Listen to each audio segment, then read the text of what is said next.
Labą dieną, linkėjimai iš Vilkės ūkio, aš Vilkė Vaida. Ir čia yra klausimų atsakymų skyrelis mūsų veikloje. Šiandienos klausimo autorė yra Aušra Jasiškienė. Aušra, aš jums naudoju labai vertingą preparatą. Jisai susijęs su jūsų klausimu. Tai yra ProNBio firmos bakterijų kompleksas. Viena iš bakterijų yra šieno lazdelė. Jinai kovoja su patologiniais grybais darže. Ir atsakymę jūs sužinosite, kodėl jo jums reikia. O klausimas skamba taip.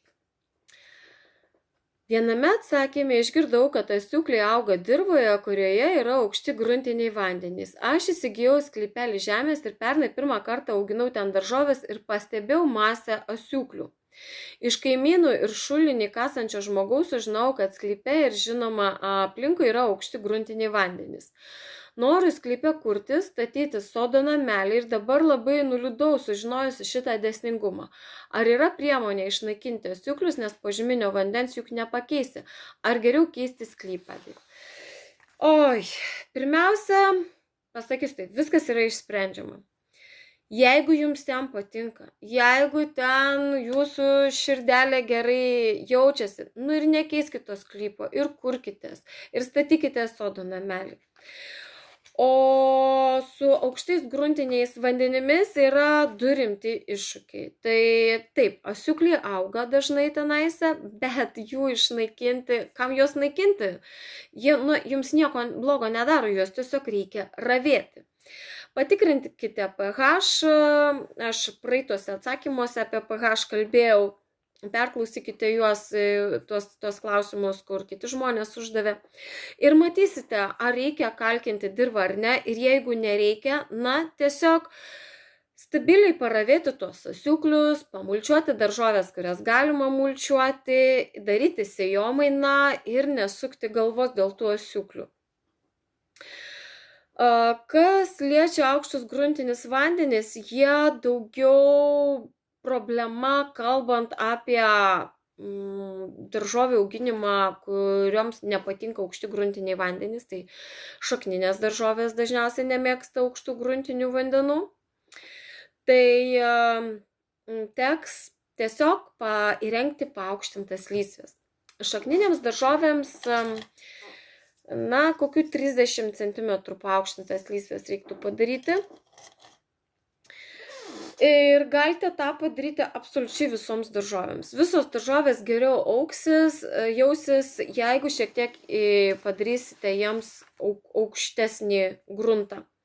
Įrėminti galima tas lysves ir kadangi sklypas jūsų nedidelis, tai nebus didelės investicijos. Galima padaryti tas paaukštintas lysves iš akmenų, nebūtinai iš medienos, nes mediena tiesiog laikui bėgant suirs ir reikės daryti iš naujo. Jūs darykite ilgalaikės paaukštintas lysves. Visą šiltnamį galite daryti paaukštintą, darže pasidaryti paaukštintas lysves ir bent dalį problemos tikrai išspręsti, nes ir asiūkliai labai taip nelys į paviršių, jeigu teisingai padarysite paaukštintas lysves.